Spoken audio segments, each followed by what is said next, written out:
Em nome do Pai, do Filho e do Espírito Santo. Amém. Ave Maria, cheia de graça, o Senhor é convosco. Bendita sois vós entre as mulheres, e bendito é o fruto do vosso ventre, Jesus. Santa Maria, Mãe de Deus, rogai por nós, pecadores, agora e na hora de nossa morte. Amém.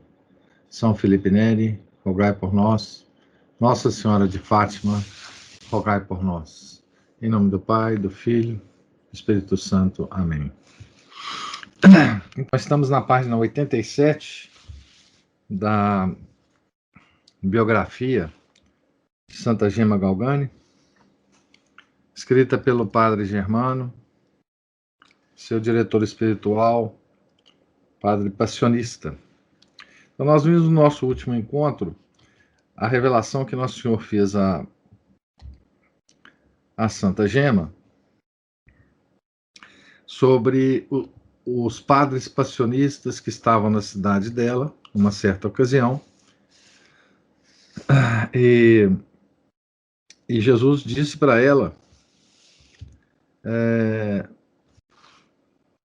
o seguinte: serás uma filha da minha paixão e uma filha predileta. Um destes, os padres passionistas, né, será teu pai. Vai e revela-lhe tudo.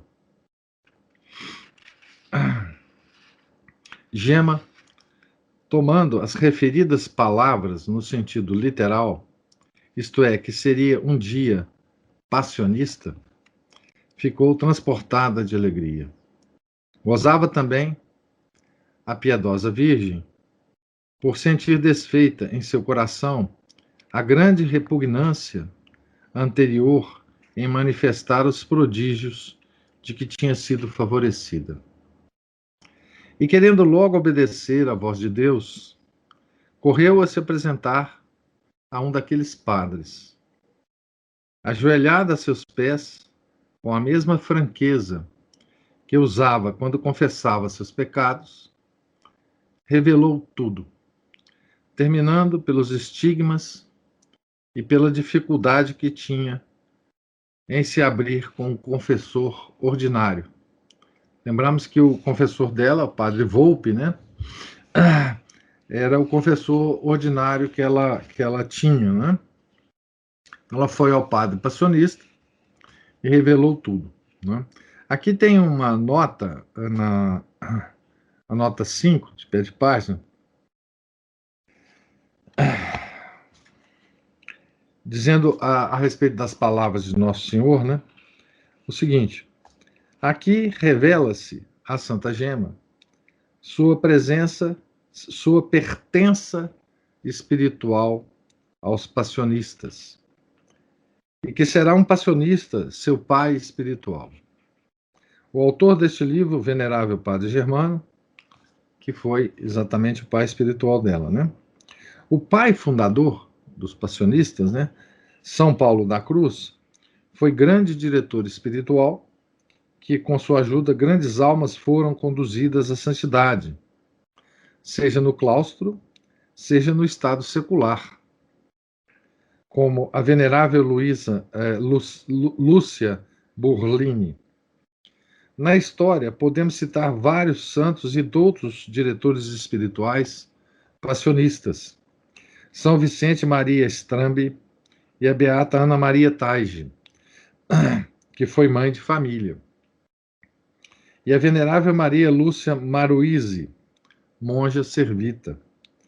Assim como o padre Serafim e a serva de Deus Luiz Latou, leiga.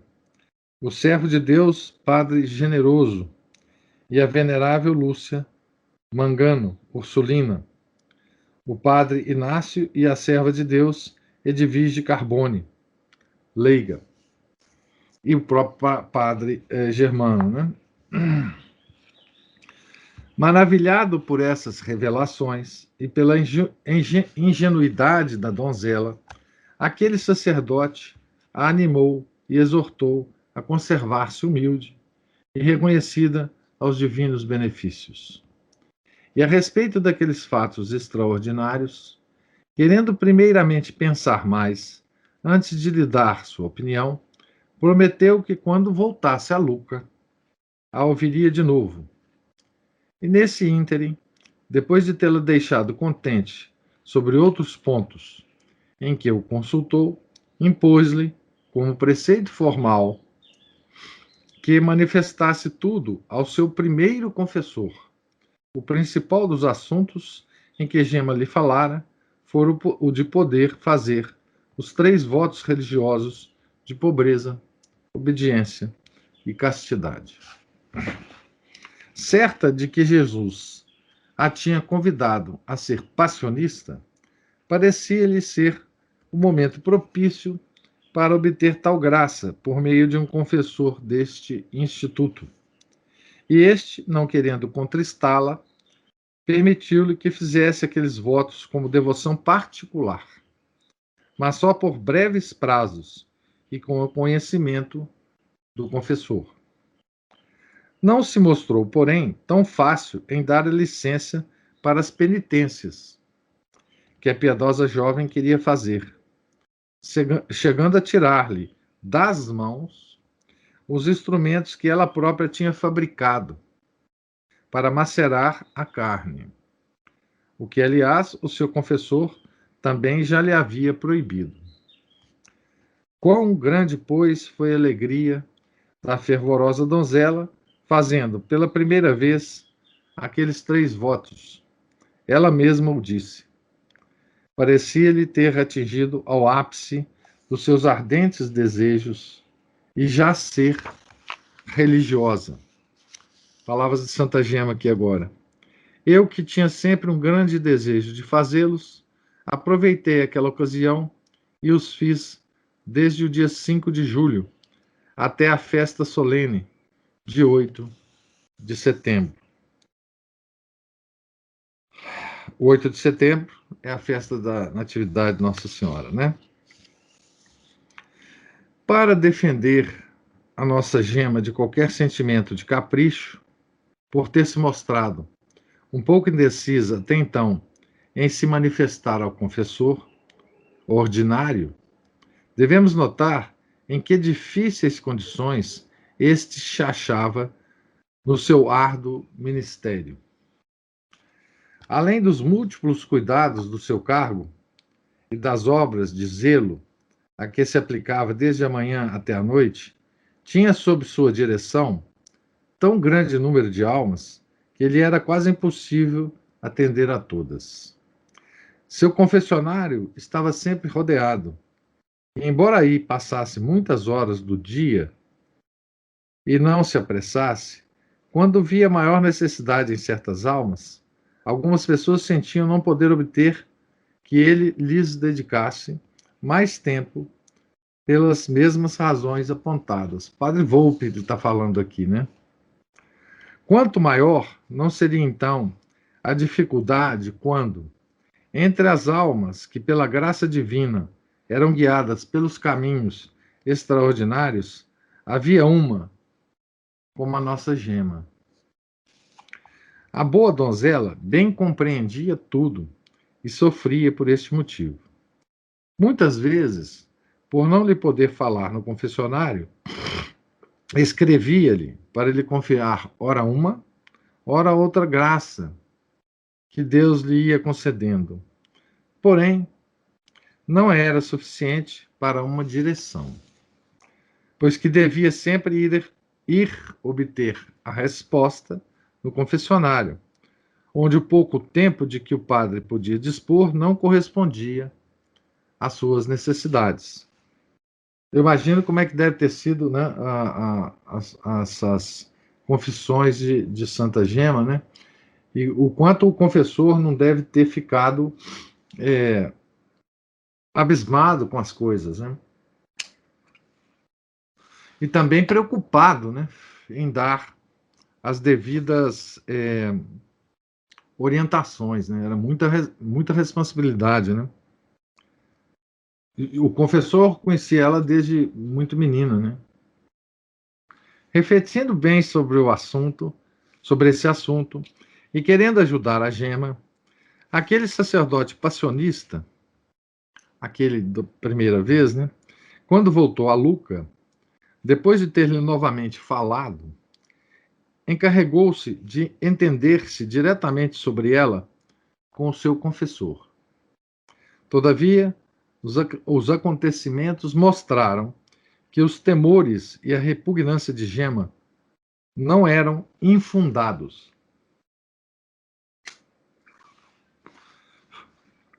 Falou-lhe o missionário passionista, e em seguida veio ela, mais uma vez, revelar-lhe com toda a candura os mais íntimos segredos de sua alma. Acolheu a ambos aquele prelado com muito afeto e atenção. Aprovou as decisões do confessor ordinário, mas quando se tratou dos estigmas, quis tomar tempo para decidir. Compreendeu sua grande responsabilidade diante de Deus e dos homens, quer como confessor, quer como bispo. Então, a situação do confessor, nesses casos mais extremos, né, é muito grave, né, perante Deus. Muito grave. E a igreja é sempre muito cautelosa para esses casos mais extremos, né? Que era um dos que acontecia com a Santa Gema, né? E ele era bispo, né? O padre Volpe já era bispo nessa época. Que dirão, pensava ele, tratando-se de um assunto tão extraordinário, num século descrente como o nosso. Olha a preocupação dele, né? Talvez em séculos passados, né? Ele não tivesse tanta preocupação assim, né? Mas a recepção de um fenômeno desse, né? No século XX, né? Inicinho do século XX, era realmente uma responsabilidade muito grande, né? Por um lado, temia, e com razão, que não se dessem com a sua penitente os inconvenientes acontecidos com outras pessoas por semelhantes fatos que depois foram verificados como naturais ou diabólicos. Por outro lado, bem conhecia Gema, bem conhecia Candura e a santidade da sua alma, o grande amor que tinha a Deus e o seu modo de proceder sempre tão virtuoso. Não ousava supor que uma alma tão perfeita fosse enganadora, histérica, endemoniada, mas não queria ser também, por demais, fácil em reconhecer nela a ação divina, enquanto não se demonstrasse suficientemente. Então aqui, o Padre Germano está nos descrevendo as dúvidas, né, que passavam pela cabeça do Padre Volpe, né? Que fazer? Lembrando-se daquelas palavras do Espírito Santo, Nolit homine spiritui credere, não deis fé a qualquer espírito,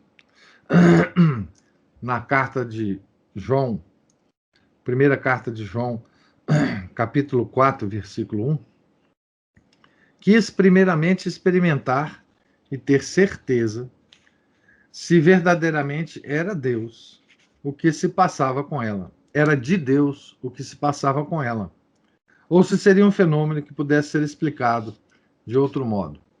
Então, aqui nós vemos que é exatamente como a igreja sempre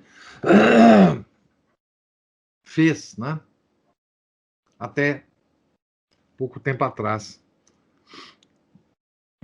antes de declarar qualquer coisa a respeito de qualquer evento extraordinário, né? Por isso que é tão demorado, ou era tão demorado, né? Todos esses tipos de processo, né? Sobretudo os de canonização, né? Entretanto, a se reproduzirem aqueles fatos maravilhosos da quinta para a sexta-feira, como de costume, ordenou ele à piedosa jovem que empregasse todo o esforço, tanto quanto dependesse dela, e rezasse para que não se repetissem aquelas singulares impressões em seu corpo. Então, aqui foi uma exigência do seu confessor, né? Para que isso não acontecesse. Aqui o diretor simplesmente estava querendo saber, né, se os fenômenos eram realmente da parte de Deus ou não. E vocês vão entender por quê, né? Gema obteve do Senhor, por algum tempo, o que pedia. Mas depois voltaram os prodígios. Escreveu: Então não tive mais medo de contar tudo ao confessor. E ele me disse que se Jesus não lhe manifestasse bem claramente esses fatos, não acreditaria em tais fantasias. É porque, normalmente, quando esses fenômenos acontecem por parte de Deus, quando o diretor, né, manda parar os fenômenos param. Né? Quando é da parte do demônio, é claro que não para. Né? Então, esse é um teste que os diretores fazem, ou faziam tradicionalmente, com esses místicos. Né? Nessa ocasião, aquele missionário passionista que tinha confessado a Gema e comunicado ao seu confessor ordinário esses prodígios, não se contentou em ouvir o que Gema lhe referiu. Quis, com seus próprios olhos, com suas próprias mãos, certificar-se da verdade dos estigmas e fez a seguinte declaração. Aqui tem IXP, que é as letras que identificavam, né, os passionistas, dizendo assim: eu, abaixo assinado, atesto por ter visto, no mês de junho do ano de 1899, sobre as mãos da jovem Gema Galgani, certas chagas que nada tinham de natural. Nas palmas, via-se como um pedaço de carne sobreposto, semelhante à cabeça de um prego, do tamanho de um vintém. Nas costas de ambas as mãos, um rasgão bem profundo. A falta de carne nessas feridas parecia ocasionada por um prego pontiagudo que tivesse sido encravado no lado oposto. Eu e a pessoa que comigo observou não hesitamos em dizer que eram estigmas produzidos por uma causa toda sobrenatural. De fato, reparando nas mãos da jovem, na quinta-feira de noite, nada víamos. Observando-as na manhã de sexta, achámo-la do modo que descrevemos, e de novo examinando no sábado, só restava uma pequena cicatriz avermelhada. Na fé, Padre Caetano do Menino Jesus, passionista. Então, esse era o padre que da primeira vez tinha confessado, né, a Santa Gema. Aqui tem uma informação desse padre. Padre Caetano Guide do Menino Jesus, 1869-1925. Foi o primeiro sacerdote passionista a quem Santa Gema abriu o seu coração. Posteriormente, entretanto, foi opositor da mesma, e, ao que parece, foi por sua influência que as monjas passionistas de Tarquínia não a receberam nem mesmo para os exercícios espirituais. Saiu da congregação para ingressar nos beneditinos silvestrinos, porém acabou retornando depois para os passionistas. Então, essa é a historinha aqui desse padre Caetano do Menino Jesus. Mas não foi só ele que verificou a realidade do portentoso fato. No dia 29 de agosto de 1899, chegou a Lucca o provincial dos passionistas, padre Pedro Paulo da Imaculada, atual Monsenhor Moreschini, arcebispo de Camerino. Aqui tem também uma informação sobre esse padre. Padre Pedro Paulo Moreschini, visitador apostólico de 12 dioceses italianas a mandato de São Pio X, vigário-geral da congregação, após a renúncia do bem-aventurado Bernardo Maria Silvestrelli. Foi elevado à sede arquidiocesana de Camerino em 1909, local onde faleceu. Então,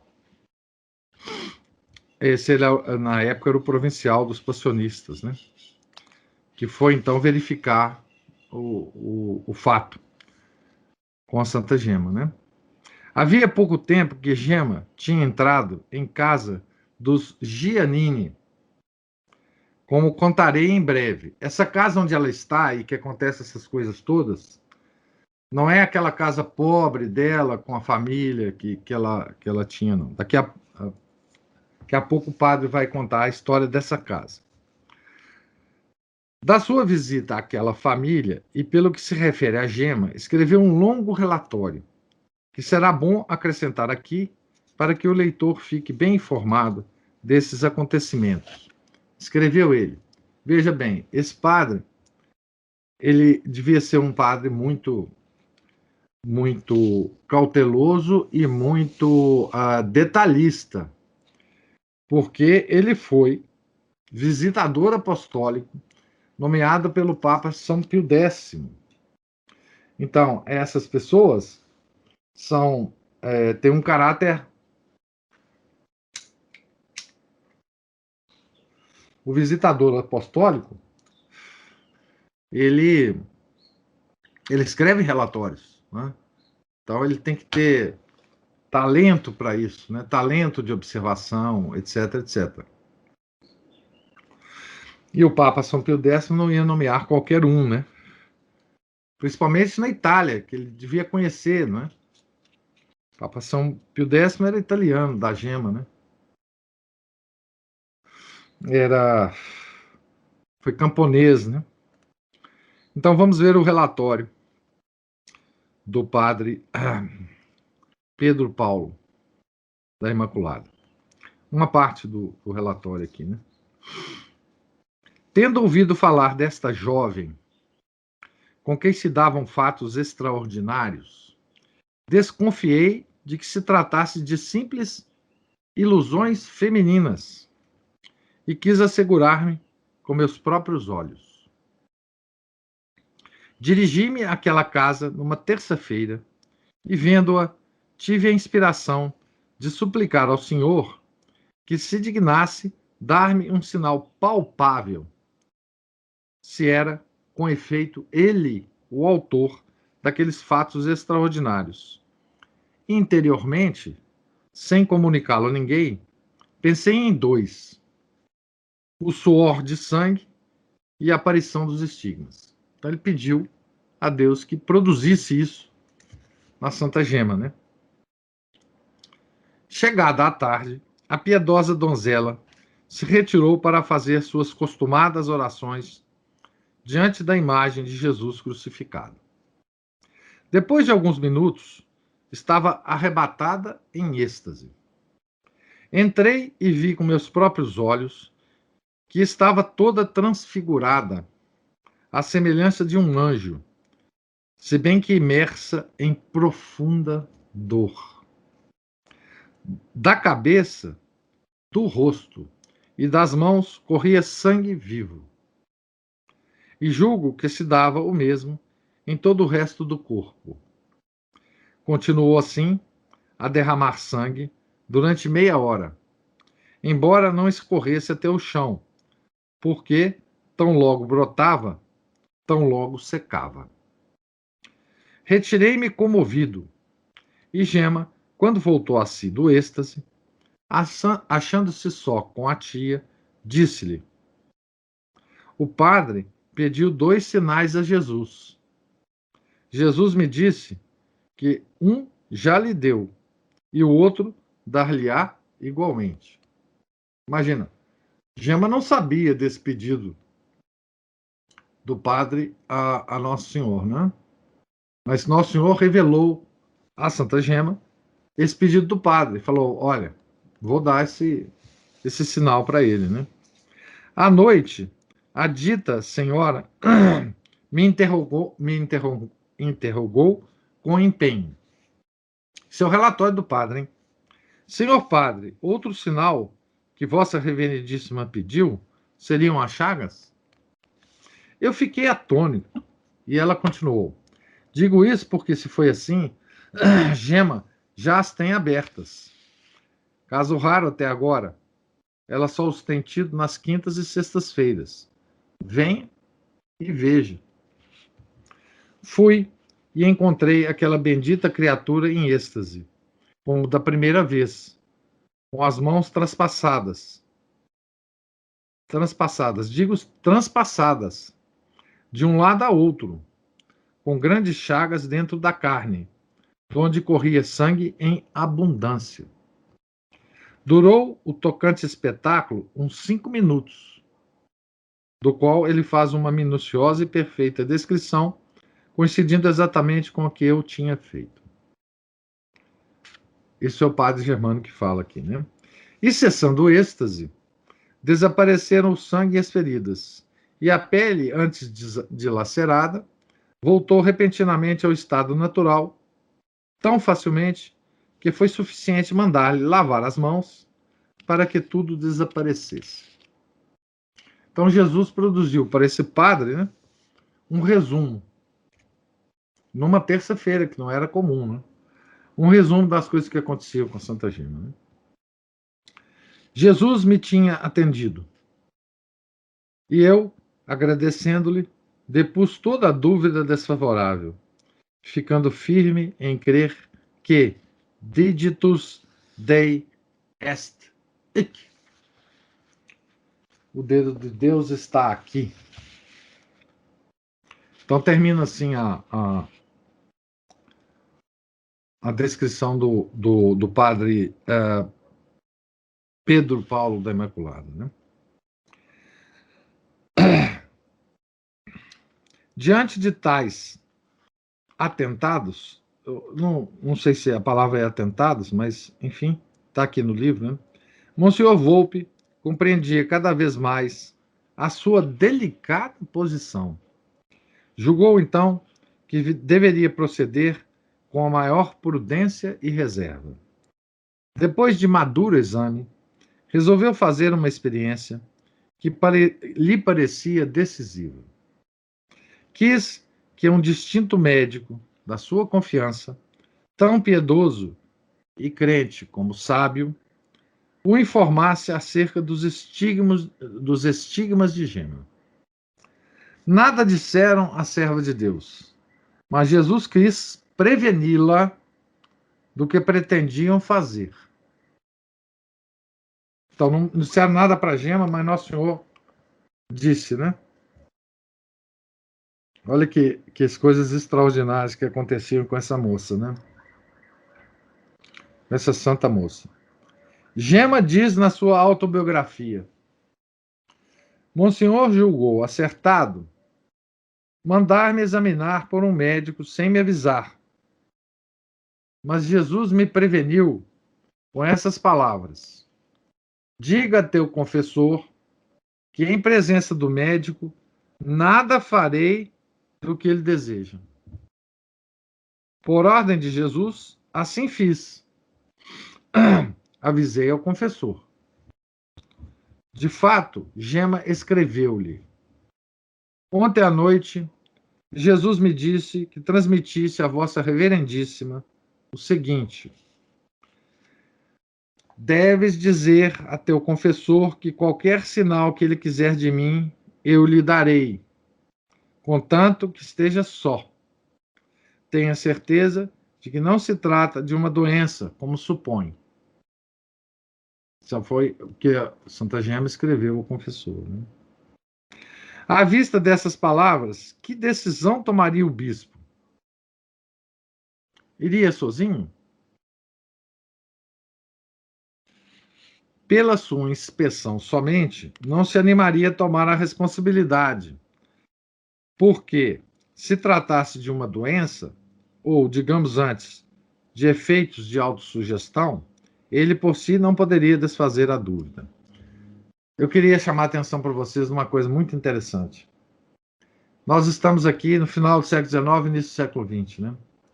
Como é que essa coisa da ciência já tinha se introduzido na igreja, né? Essa, essa, essa necessidade, né, de um bispo se certificar de um fenômeno extraordinário, não através da observação direta, né, como foi o caso do padre Pedro Paulo da Imaculada, mas digamos assim, de um relatório científico, né? Estamos falando do século XIX, né? Que foi um século totalmente tomado pela essa visão cientificista que hoje é soberana, né? Ou seja, se a ciência não disser que a coisa é assim, então,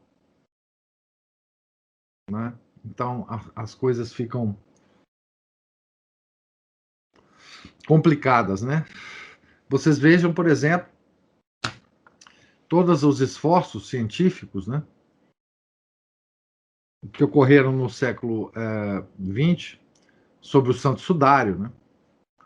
Também sobre o exame daquele pano que Nossa Senhora deixou, né, para aquele índio lá no México, né? Nossa Senhora de Guadalupe, né? Todos os exames, as mais avançadas tecnologias, né, são usadas hoje, né? Não há mal nisso, né? Não há mal nisso, principalmente porque todos esses exames confirmam justamente o que os católicos sempre acreditaram, né? Mas veja o peso da ciência, né? Um bispo, né, que estava dentro do seu poder, né, declarar esse fato como sobrenatural, vindo de Deus, né, não se sentia confiante o suficiente, sem a ajuda do médico, para fazer isso.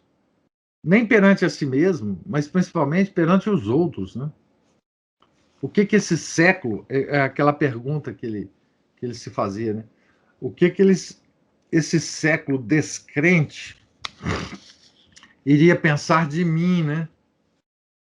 Tá certo? De mim. Veja, isso na época, aqui estava na época de Leão XIII, mas também na época de São Pio X, né? A igreja ainda não estava tomada como está agora, pelo modernismo, etc. Mas mesmo assim, né, a força desse imaginário científico já se fazia notar, né? Tá certo? Então veja, olha o que o bispo faz, né? Embora, apesar das palavras, né, de Nosso Senhor dirigida a ele, né? Então, ele diz aqui, né, pela sua inspeção somente, somente a inspeção do bispo, não se animaria a tomar a responsabilidade da decisão, né? Então, sustentou assim a deliberação tomada. Veja bem, ele desrespeitou o aviso de Nosso Senhor. E disse a senhora Cecília Giannini, que era a dona da casa, né, mãe adotiva de Gema, que costumava dar-lhe conta de tudo o que acontecia com a piedosa donzela. Desejo mostrar Gema a um médico e pretendo que ele observe os estigmas. Mesmo assim, o bispo, né? E combinaram que na sexta-feira seguinte iriam Monsenhor e o médico. Veja, o médico era católico, piedoso, devia ser um bom médico, devia estar, digamos assim,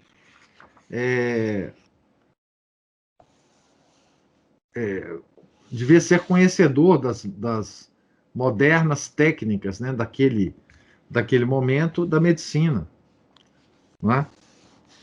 Mas, então, é o espírito, né, do século. Então, no dia 8 de setembro de 1899, festa da Natividade da Santíssima Virgem, que nesse ano caía numa sexta-feira, pelas 10 horas da manhã, Gema retirou-se para o seu quarto e ficou logo em êxtase.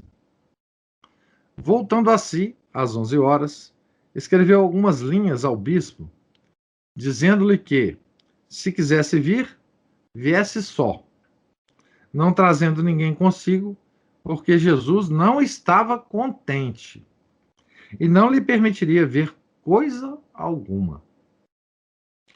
Entregou a carta aberta à sua mãe adotiva, que a leu e apressou-se em fazê-la chegar ao seu destino. À 1 da tarde, Gema, tendo voltado para o seu quarto, caiu de novo em êxtase. E Dona Cecília, entrando pouco depois, encontrou-a com a fronte derramando sangue e as mãos abertas com os estigmas dos quais também saía sangue. Viram-no com o devido e religioso respeito neste estado. Além dela, o senhor Mateus Giannini, sua consorte, Dona Justina, e creio que também outras pessoas da família. Às 2 horas, mais ou menos, chegou o Monsenhor com o médico. Dona Cecília correu ao seu encontro, muito contente, dizendo-lhe: venha, venha, que o senhor está agora na melhor ocasião. E levou-os ao quarto, juntamente com as pessoas acima nomeadas. O médico tomou um pano, embebeu-o na água, lavou-lhe as mãos e a cabeça. O sangue de repente desapareceu e a pele se apresentou sem uma só cicatriz, arranhão ou ferida, como se nunca tivesse sido ferida. Imagine o leitor como ficaram todos. O médico, só com a Dona Cecília, quis examinar também os pés e o coração, mas teve o mesmo resultado. Assim, Deus, que é admirável nos seus desígnios, quis que falhasse este exame da ciência humana e não permitiu que se pudessem sindicar fenômenos tão elevados que ele se digna operar na ordem sobrenatural para despertar a fé nos homens. Aqui deve ser a ordem natural, né? Não sobrenatural. Na ordem natural. Deve ter um errinho aqui. Gema, na sua autobiografia, conta o ocorrido com sua ingênua simplicidade. Ele, o confessor, fez como entendeu, mas tudo se realizou como Jesus tinha predito. À noite, escreveu ao prelado: se Vossa Reverendíssima tivesse vindo só, Jesus o teria satisfeito ontem à tarde. Jesus me avisou que hoje Vossa Reverentíssima devia vir. Em todo o tempo da visita, Gema esteve sempre em êxtase e nada percebeu. Voltando a si, notou tal ou qual mudança nas pessoas da família, que pareciam desapontadas, mortificadas e confundidas por não ter ocorrido os prodígios. Sua mãe adotiva, para distrair-se um pouco e também para entreter Gema, convidou-a a dar um passeio. No caminho, a piedosa Virgem lhe pediu: leve-me um pouco para junto de Jesus. Tenho necessidade de Jesus. Ela concordou e a acompanhou até uma igreja distante, a de São Simão. Depois de mais ou menos 1 hora de fervorosa visita ao Santíssimo Sacramento, tendo saído já da igreja, Gema lhe segredou: tenho uma coisa a dizer-lhe, mas custa-me tanto. Animada a falar, mostrou-lhe as mãos abertas e derramando sangue, como nas outras sextas-feiras. A piedosa senhora pensou logo em mostrá-la ao bispo Dom Volpe, naquele estado, e mandou que uma pessoa de sua confiança a levasse.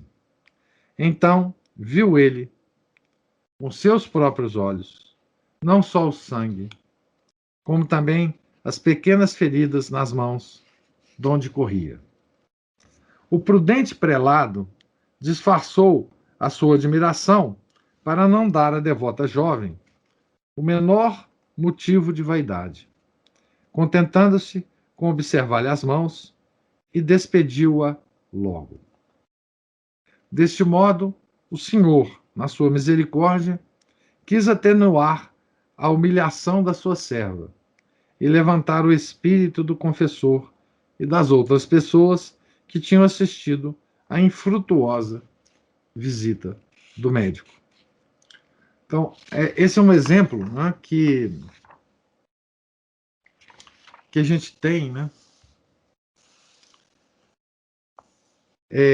de certa forma, da rejeição de Nosso Senhor, né, a um escrutínio científico.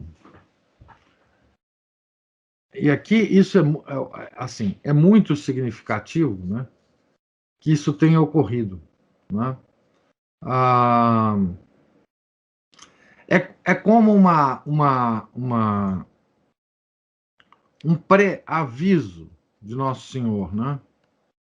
Que ele não está disposto a contentar essa, digamos assim, essa curiosidade científica daquele século, né? Daquele século.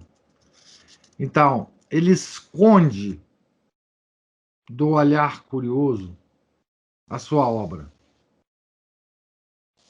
Ele revela esses fenômenos, ou ele quer revelar esses fenômenos, não aos olhares curiosos, científicos do século. Não quer. E olha que a igreja, né? A igreja, principalmente, né, a partir do século XIX, final do século XIX, início do século XX, né, ela tem tido, né, uma espécie de necessidade de dar respostas a esse mundo científico dos fenômenos extraordinários que ocorrem no seio da igreja. Né? Não sei se vocês sabem, mas, por exemplo, em Lourdes, há um departamento médico, desde uma certa data, que eu não sei qual que é, mas ainda no século XIX, né, para atestar cientificamente todas as curas que ocorrem em Lourdes. mas atestado do ponto de vista científico, né? Há um registro enorme de casos, né? E assim, ela tem isso com um certo orgulho, né? Fala, olha aqui, mundo infiel, olha aqui, ateus de todo mundo. Tem aqui o atestado da própria ciência sobre esses fenômenos, né? E, na verdade, o mundo está pouco se lixando para essas coisas científicas que são comprovadas em relação a todos os fatos da igreja, né? A todos os fatos da igreja. O mundo não está nem um pouquinho preocupado. O mundo continua descrente, né? Por exemplo, os corpos incorruptos, que tem todo espalhado pela Europa inteira, né? Não só Europa, mas eu digo Europa porque era o continente eminentemente católico, né? O mundo vê aquilo e pouco liga para aquilo, né? O olhar que eles lançam sobre isso é simplesmente um olhar de desprezo, né? No mínimo de indiferença. Isso aí deve ter uma explicação científica, poxa. Tá certo? O pessoal fica passando lá uns conservantes, né? Uns conservantes lá na Santa Rita de Cássia, desde o século XIV, né? Outra coisa, né?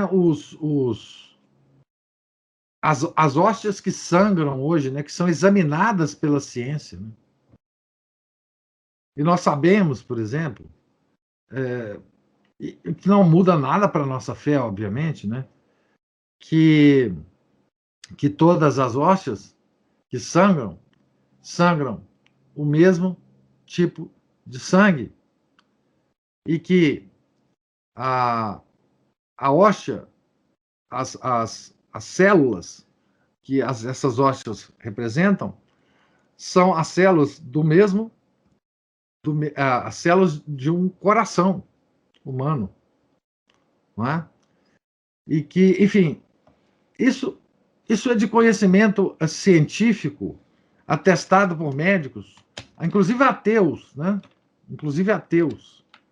Médicos não têm nenhuma razão para testar isso. Então, por laboratórios conceituadíssimos hoje em dia, né? De alta tecnologia, né? Os santos incorruptos não tem nenhuma explicação, porque também já foram examinados esses corpos, não tem nenhum tipo de conservante, não é? Enfim, eu acho muito significativo esse fato aqui ocorrido com Santa Gema, sabe? De uma repulsa de Nosso Senhor em relação a essa bisbilhotice científica, né? De um bispo, né?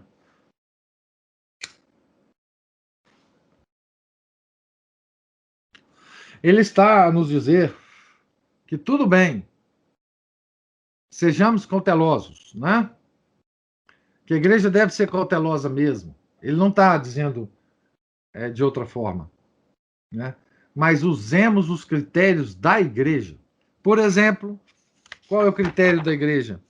Aquele daquele padre, o provincial, né? Padre Pedro Paulo da Imaculada, ele usou um critério da igreja tranquilo. Ou seja, ele pediu a Nosso Senhor, ao ir examinar Santa Gema, ele pediu, numa terça-feira, não é o dia normal dos acontecimentos, ele pediu a Nosso Senhor dois sinais,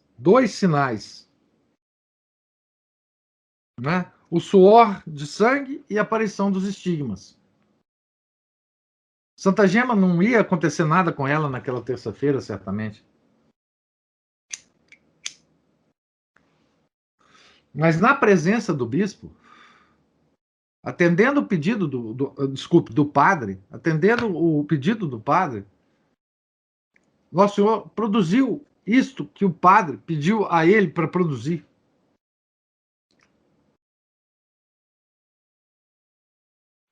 Outro critério da igreja que os confessores usam, nesses casos extremos da mística católica, né? Que é, o confessor pede para que os fenômenos se interrompam. Pede à mística, ou ao místico, que se interrompam os fenômenos. E o místico, em contato com o Nosso Senhor, fala, olha, o confessor pediu para parar um negócio aqui. E para. Nosso Senhor atende a isso. Né? Quando o critério é um critério da igreja. Tá certo? Agora, ele não quis bisbilhotice científica. E isso, para mim, é das coisas que a gente leu externamente, né, fora a importância específica, no caso de Santa Gema, para mim é uma reação de Nosso Senhor que deve calar fundo nos nossos corações. Não para a gente acreditar em qualquer bobagem, né? Hoje em dia, inclusive, tem muitas coisas, né? Essas revelações de Nossa Senhora, de não sei mais quem, de não sei mais quem, que não sei quem teve uma visão, não sei das quantas. A gente não deve acreditar nisso, não é? Mas não deve acreditar por critérios religiosos, espirituais, não é? E não por critérios científicos, tá certo? Nós não devemos trocar a nossa fé, não é? De uma fé sobrenatural para uma fé científica. Inclusive, isto é um pecado contra o primeiro mandamento. Isso é um pecado de idolatria, que nós cometemos hoje com muita frequência. Pecado de idolatria. Tá certo? Então, nós estamos aqui, nós terminamos, né? O capítulo 9. Nós estamos aqui na página 95. No início do capítulo 10, tá certo? E eu vou interromper a leitura dessa biografia aqui por alguns dias, por motivo de uma viagem que eu vou fazer. Eu peço a vocês que me perdoem, mas eu preciso descansar um pouco. E eu pretendo voltar com a leitura, eu aviso nos nossos grupos, tá? Eu pretendo voltar com a leitura agora, no dia 28 de agosto, uma sexta-feira, tá certo? No dia 28 de agosto, e aí continuar os meses, tá? Preciso tirar um tempo para descansar. Então, foi um bom ponto aqui que a gente parou, né? Nesse capítulo. E aí nós nos reencontramos no dia 28 de agosto, tá certo? Pergunto se vocês têm alguma observação do que foi falado hoje, alguma pergunta.